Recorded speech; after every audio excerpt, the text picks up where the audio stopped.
I've talked about my favorite games on this channel. I've talked about all of the games that, made a major impact on my retro life. Because it's Metroid Prime. But there are a bunch of games that I never got around to playing.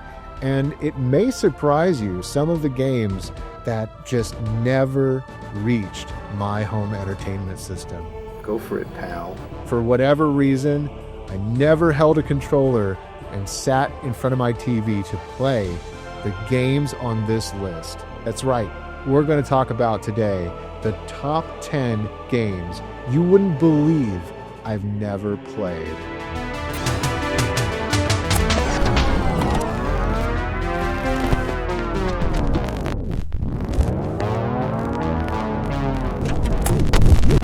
Coming in at number 10, it's Castlevania Lord of Shadows 2. Now, this is the sequel to the Castlevania reboot or revival series that came out on PlayStation 3 and Xbox 360.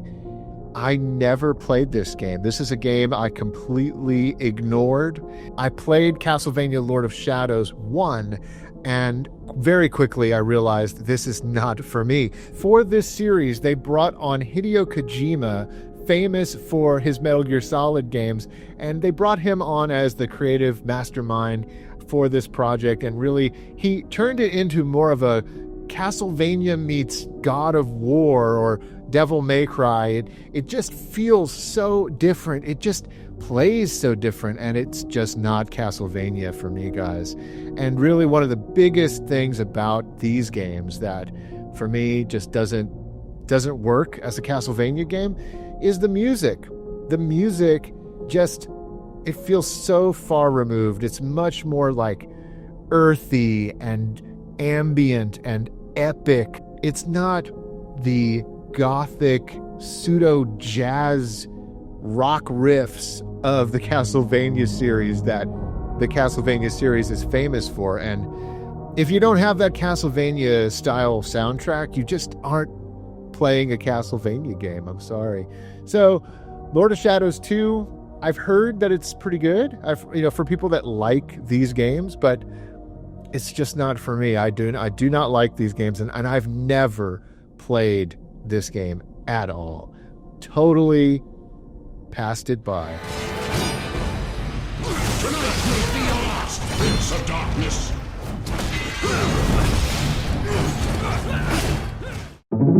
At number 9, it's Donkey Kong Country Returns on the Nintendo Wii. Now, I just completely missed this game. This game came out in that period of my life that I've already talked about at great length on this channel. There was a period there in the late 2000s and early 2010s. I just completely shut myself off from video games. It was my video game dark period, as I say.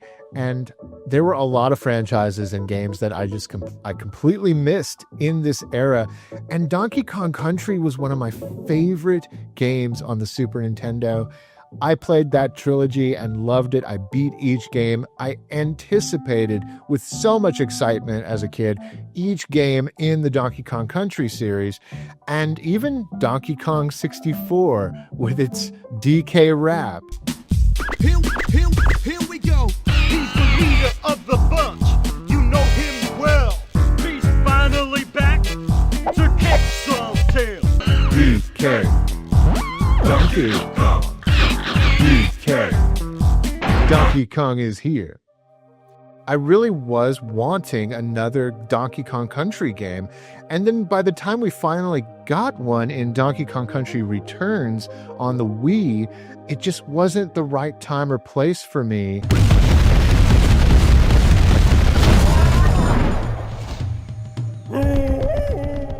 Everything I've seen about this game looks fantastic. It looks like a real great follow-up to the Donkey Kong Country franchise, Donkey Kong Country Returns. You would have thought that in 2010 when this game came out, that I just would have been all over it, that I just would have ate it up with a spoon based on how much I loved those early games. Man, maybe this is one I will finally play after all these years. I need to go ahead and get this game. It's something that I can't believe I've missed out on. I can't believe it's a game I've never played in my life.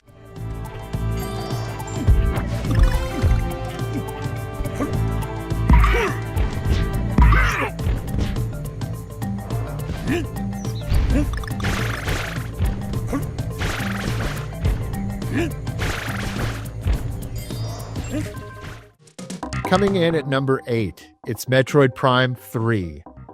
Now, you're probably thinking to yourself, man, Tyler, how could you have missed this one?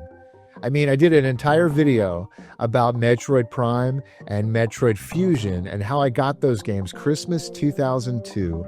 If you haven't seen that video, I highly recommend checking it out. You'll hear the whole story of that Christmas and how I got a double shot of Metroid goodness, especially with Metroid Prime. Oh my gosh, what a game changer that game was. It totally changed things up for the Metroid franchise. And it was a game that I loved. Oh my gosh, you got to really feel immersed in this world where you controlled Samus Aran. And I loved being in that first-person perspective inside her helmet. Every once in a while, the glass of your helmet would fog up and you would see her reflection as you were fighting. This was a killer app for the Nintendo GameCube, and I know a lot of people picked up Nintendo GameCube when Metroid Prime came out. It really gave people a lot of confidence in Nintendo's ability to put out a first-person shooter explorative game, almost like Halo. Halo was all the rage back then, and Metroid Prime, I really feel like it was Nintendo's answer to Halo back in these days. And I did play through Metroid Prime 2. I never beat Metroid Prime 2, but that was another great sequel in the Metroid franchise. I played Metroid Prime 2, but guys, I never played Metroid Prime 3.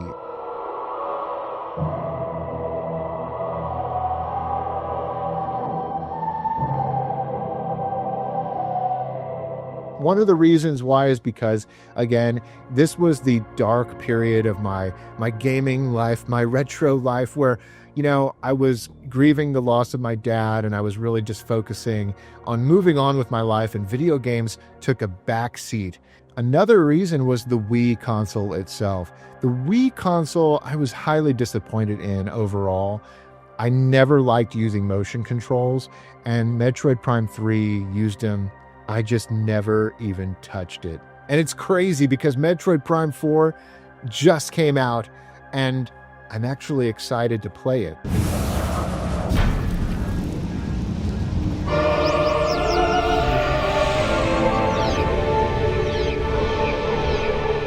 So you guys let me know, do I need to play Metroid Prime 3 in order to enjoy Metroid Prime 4?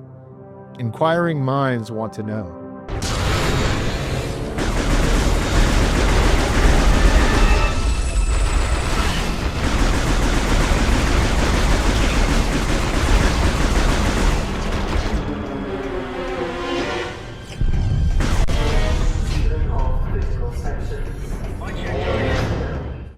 Coming in at number 7, again, another Nintendo Wii game, this time The Legend of Zelda Skyward Sword. This was another heavy hitter Nintendo Wii title that just landed at the wrong time in my life. I never played Skyward Sword. For as much as I love the Zelda series and how much it meant to me, especially Legend of Zelda Ocarina of Time. There's Zelda Gold. And even Twilight Princess was a fantastic game. I got that when the Nintendo Wii first came out. Skyward Sword just completely went under my radar.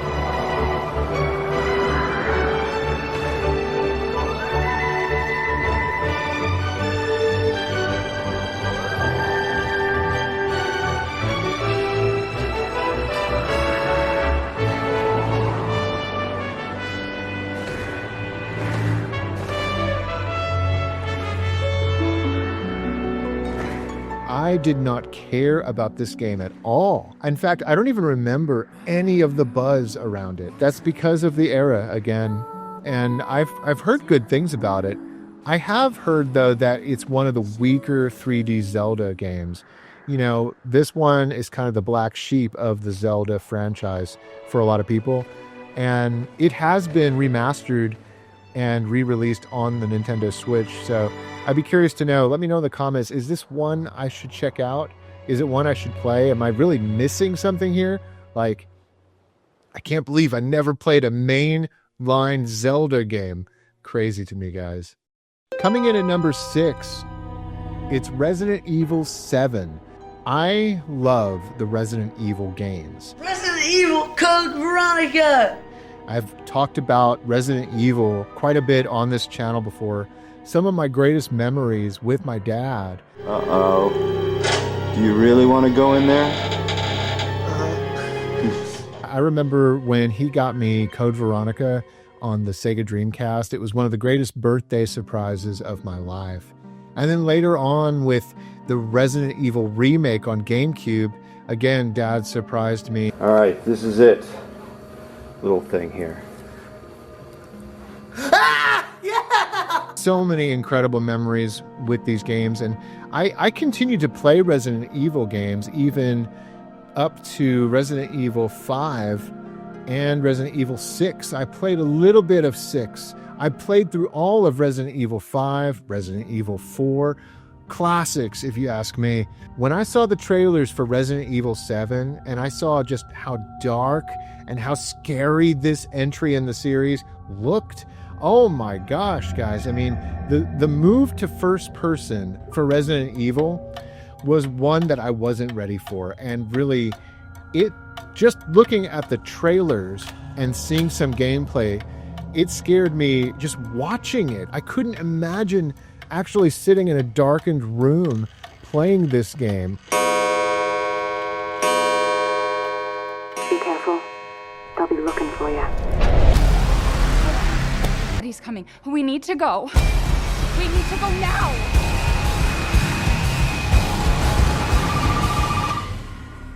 This Texas Chainsaw Massacre sort of reimagining of Resident Evil with these demented family members out to get you inside this house.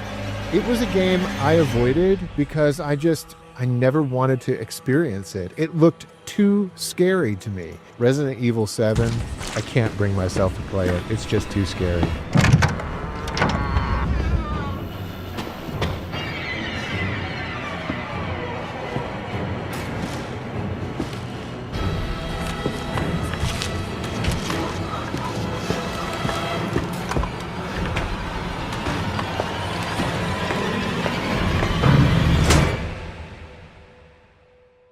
Now, so far on this list, it's been a bunch of more modern games that I have never played before. And I guess you're probably thinking, well, yeah, this is my retro life. It makes sense that you're not much of a modern gamer. You missed a lot of those games, right? Well, number 5 is a game that I can't believe in all these years of knowing it, I've never once played it. Coming in at number 5, it's Chrono Trigger on the Super Nintendo. Now, this is a Squaresoft game that I just can't believe I've never played before.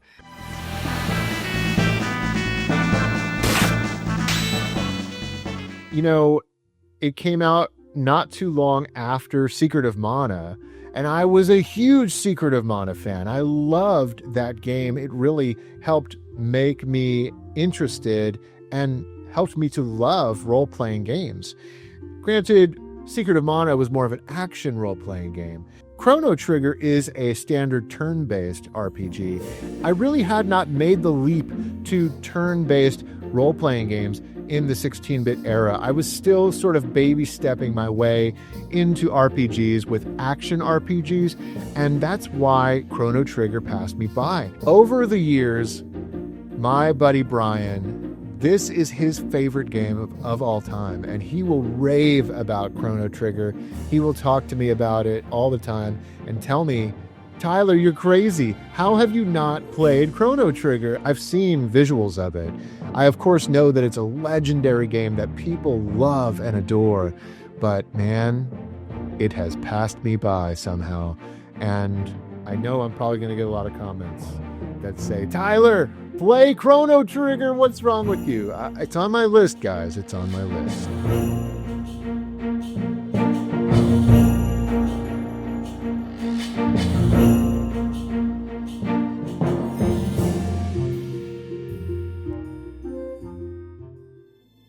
And coming in at number 4, it's Metal Gear Solid 4. You know, I did an entire video where I talked about how I just wasn't a fan of Metal Gear Solid 3 and how that was a game that really disappointed me because I was a huge fan of the original Metal Gear Solid. And for some reason, Hideo Kojima, again, he's on this list. You know, we talked about him back in the first entry with Castlevania, Lord of Shadows. Maybe I'm finding out that I'm just not a big fan of Hideo Kojima. I'm sorry to those who are, and more power to you if you love his style of gaming and his style of basically turning his video games into these movies. I just could never get into Metal Gear Solid past Metal Gear Solid 2 even. You know, I played a lot of Metal Gear Solid 2, but honestly, my favorite was 1. And that is kind of where it ended with me, my fandom and my love of Metal Gear Solid. I just never even touched Metal Gear Solid 4. I remember when it came out, I remember thinking it was so cool that Solid Snake was an old man now. I did think that was really cool. And there was a lot about it that really intrigued me. This was a big entry on the PlayStation 3. And it was going to be this huge hit title. I remember all the hype, guys. I remember the hype surrounding this game. And my buddy Brian, once again, you know, he actually picked this game up and I watched him play it a little bit. I remember this one part is just like this giant cutscene. And it seemed like the cutscenes were even longer in Metal Gear Solid 4 than they were in 3, which was one of the turnoffs for me. So I don't know, I just discovered that I wasn't much of a Metal Gear Solid fan. It's a heartbreaking thing for me as a fan of that first game, that I just can't get into its sequels. And as a result, Metal Gear Solid 4, I never played it. If I'm missing out, please let me know.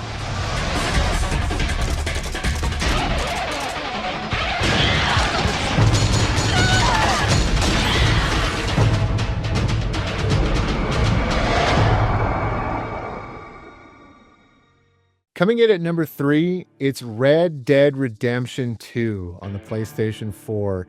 Guys, I loved games when I was growing up, like Sunset Riders. You know, these cowboy western themed action games. When the original Red Dead Revolver came out on the original Xbox, I picked it up and I loved it. It kind of did for westerns what Max Payne did for the film noir genre. So Red Dead Revolver, Max Payne, man, there were so many great games of that era. And for some reason, guys, I just never even picked up Red Dead Redemption 2, yet alone Red Dead Redemption 1. I never even picked that one up. I know I'm completely missing out on these games. And really, I did a video a while back about the games that Dad would have loved if, you know, he were around when these games came out, if he lived to play these games, these more modern games. And I should have put Red Dead Redemption 2 on that list. You see, my dad was a huge fan of Westerns. Oh man, I grew up watching John Wayne movies with him, like The Searchers or The Cowboys, True Grit. Man, I loved watching John Wayne movies with my dad, but he never got to see or play Red Dead Redemption or Red Dead Redemption 2, a gritty Western-themed video game. You know, Rockstar doing for the Western genre what they did for Grand Theft Auto. And really, Redemption 2 is one of the highest-selling games of all time. I think as of the recording of this video, it's like the 4th best-selling game of all time. And that's just wild, guys, that, I've never played it. Hey, it probably ain't no Sunset Riders, but I'm going to play Red Dead Redemption one day. Watch those balconies!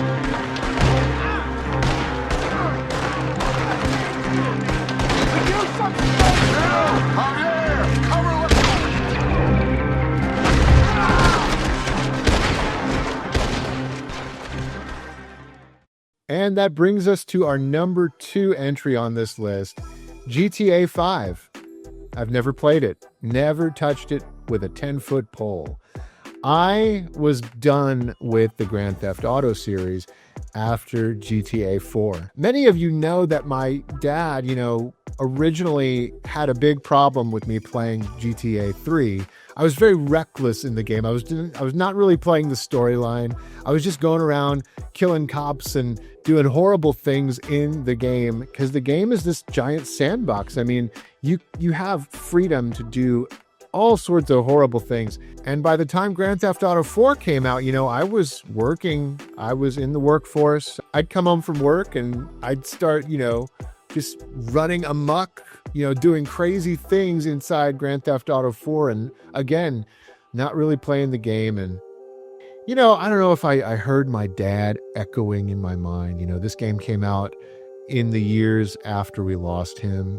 I remember playing the game and just kind of getting a little fed up with myself playing it. It was just like, what am I doing? It became one of these things that it wasn't for me anymore.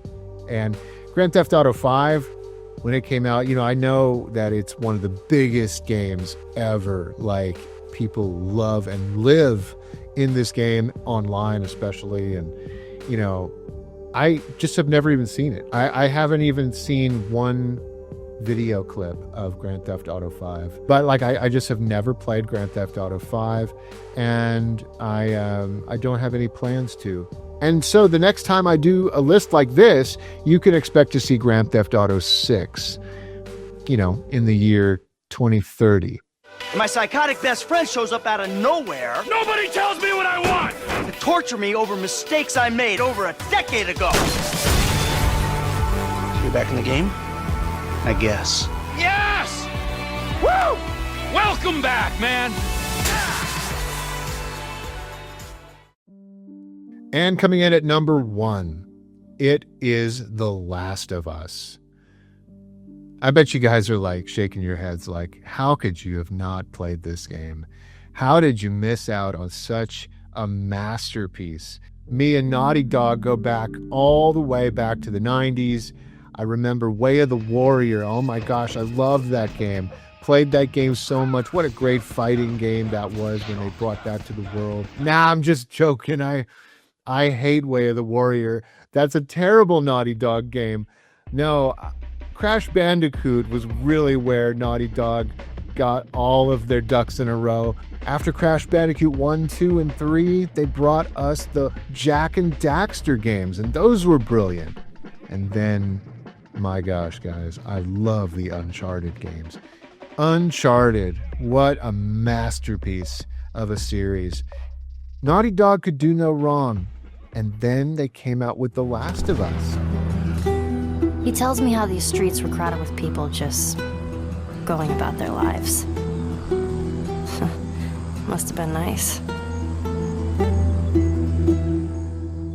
And honestly, guys, I'm kicking myself. I told you, and I love survival horror games. I love the Resident Evil series. The Last of Us, man, it looks like, the pinnacle, the top dog of Naughty Dog games.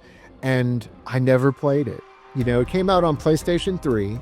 And again, it was kind of that era where I was really not playing a lot of games. I can remember holding Last of Us in my hand at the store, and I was very close to picking it up, but I just never did. And it passed me by, the ability to experience that when it came out. And I remember all the hype. I remember everybody talking about it and saying it's such a great game and all the awards and accolades it won. And, I feel like I truly have missed out on something. I feel like I missed out on a cultural moment there with The Last of Us. And to this day, people tell me, Tyler, have you played The Last of Us? They even tell me that my dad would have loved this game. The game looks to me like they kind of took a page out of Eco's book, which I loved Eco. Eco was fantastic with its dual character gaming mechanics where you had to protect and take by the hand this princess character. And in The Last of Us, you have the same kind of situation going on where you have to take care of this little girl as you fight zombies and make it through hordes of evil monster characters. These sort of plant monsters. They're like plant zombies in this game. And I loved zombie games. It's crazy to me that The Last of Us was a game I never played.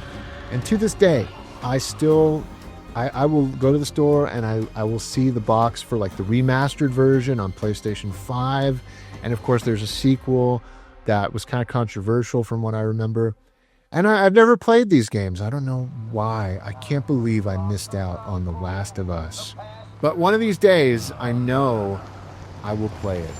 Oh, perfect. Now what?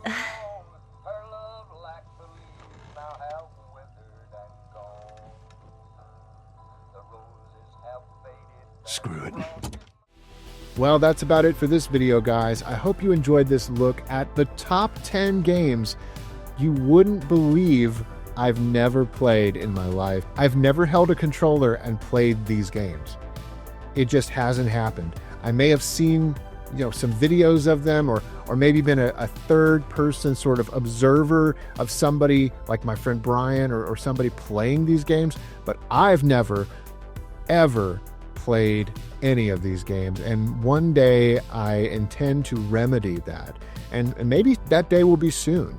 Maybe this video is going to give me the kick in the butt to actually play some of these masterpieces. If this is your first time to the channel, do consider subscribing. I love talking about my game crazy family and all the amazing adventures we had with video games, so many of which were caught on tape by Dad. And a big shout out to all of my patrons over on Patreon. Thank you so much for supporting the channel the way you do.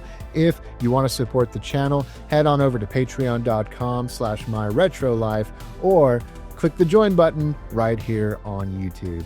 That's it, guys. Catch you next time.